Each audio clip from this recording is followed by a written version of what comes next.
Hello, hi everybody. Welcome to my channel. Today I am going to show how to prepare ఉసిరికాయ పులిహార అన్నమాట. దీనికి కావాల్సిన items చెప్తానండి. First ఒక పావు కేజీ రైస్ తీసుకోవాలి. దానికి కావాల్సిన ఐటమ్స్ అండి: హాఫ్ స్పూన్ పసుపు, ఈ ఉసిరికాయ తురుము అండి, 2 తురుముకోవాలి, కొద్దిగా మిగులుతుంది.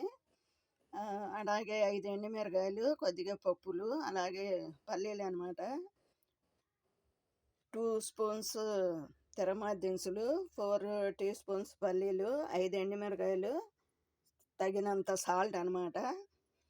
అయితే ఇవన్నీ దీనికి కావాల్సిన ఐటమ్స్ అండి. చూడండి, చూడంగానే నోరు ఊరిపోతుంది. అసలు ఉసిరికాయని చూస్తేనే నోరు ఊరిపోతుంది. అలాగే పులిహారని చూస్తే ఇంకా నోరు ఊరిపోతుంది అనమాట మనకి. అయితే దీని ఫస్ట్ మనం అన్నం వాడ్చుకొని చక్కగా పొలుపు మీద చక్కగా ఆరబెట్టుకోవాలి. 1 గంట కంపల్సరిగా ఆరబెట్టుకోవాలన్నమాట. ఆరబెట్టుకున్నాక మనం స్టవ్ వెలిగించుకొని ఒక డిష్ పెట్టి 25 గ్రామ్స్ మంచినూనె పోయాలండి. 25 చాలు పావు కేజీకి. 25 గ్రామ్స్ మంచినూనె పోసుకొని మంచినూనె కాగినాక మనం పల్లీలు వేసుకోవాలన్నమాట.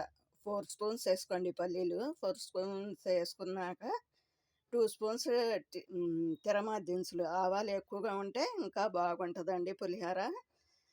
అయితే అదంతా చక్కగా వేగినాక కొద్దిగా పసుపు వేసుకొని, హాఫ్ స్పూన్ పసుపు వేసుకొని, 5 ఎండుమిరగాయలు చక్కగా మనం దాన్ని దోరగా వేపుకోవాలి. వేపుకున్నాక మళ్ళీ కరివేపాకు ఒక 2 రెబ్బలు వేసుకోవాలన్నమాట. వేసుకున్నాక ఇప్పుడు మనం ఏం చేయాలంటే ఈ తురుముని 1.5 దాంట్లో వేసేసి కొద్దిగా వేపుకోవాలి. కొద్దిగా లైట్గా వేపుకోవాలన్నమాట. ఎందుకంటే బాగా వేపుకుంటే దాంట్లో ఉన్న పౌష్టికాలు పోతాయి. అందుకని మనం కొద్దిగా వేపుకోవాలి. వేపుకున్నాక అదంతా కలిపి మనం ఈ అన్నంలోకి, ఆరబెట్టిన అన్నంలో వేసేసి చక్కగా మనం కలుపుకోవాలన్నమాట. కలుపుకునేటప్పుడు తగినంత ఉప్పు వేసుకొని కలుపుకుంటే ఆహా ఎంత బాగుంటుందండి. తింటుంటే నోరు ఊరిపోతుందన్నమాట.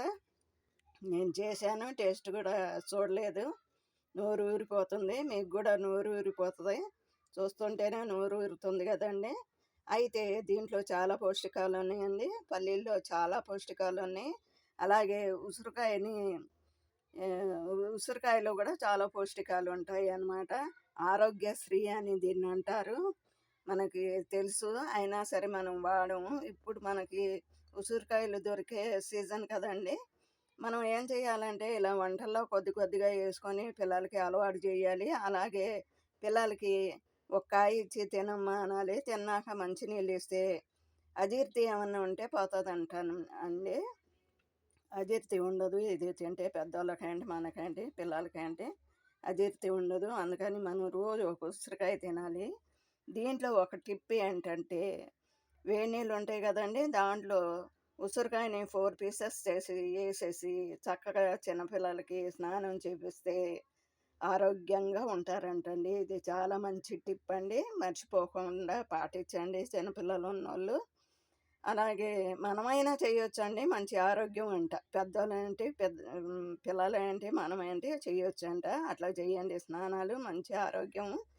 అలాగే మనం ఈ ఉసిరికాయలో చాలా విటమిన్స్ ఉంటాయండి. అవి ఏంటంటే vitamin C, proteins, iron, magnesium, fibre, B12 ఇలాంటివి అన్ని పోషకాలు ఉంటాయి అన్నమాట. 65 మిల్లీగ్రామ్స్ కాల్షియం ఉంటుంది, 4 మెగ్నీషియం ఉంటుంది, 67 అంటే చిన్న ఉసిరికాయలోనే మనకి ఇన్ని దొరుకుతున్నప్పుడు మనం ఎందుకు వదిలిపెట్టుకోవాలండి? వదిలిపెట్టబాకండి. అందరూ శుభ్రంగా తినండి, ఆరోగ్యంగా ఉండండి.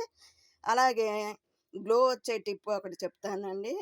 అది ఏంటంటే, గోధుమ పిండి 2 స్పూన్లు తీసుకొని దాంట్లో చక్కగా పచ్చిపాలు పోసి, అంటే కాయకుండా ఉన్న పాలని పోసి చక్కగా పేస్ట్ లాగా చేసుకొని ఫేస్కి అప్లై చేసుకుంటే, ఫేస్కి అప్లై చేసుకొని 1 గంట అయినాక శుభ్రంగా చల్లనీళ్ళతో కడుక్కుంటే చక్కటి గ్లో వస్తారండి. 16 ఏళ్ళ పిల్లల్లాగా ఉంటారు మీరు కూడా. ఇది ఒకసారి ట్రై చేసి చూడండి. ఈ టిప్ మీకు నచ్చితే, ఈ వీడియో మీకు నచ్చితే లైక్ చేయండి, షేర్ చేయండి, సబ్స్క్రైబ్ చేయండి. Thank you.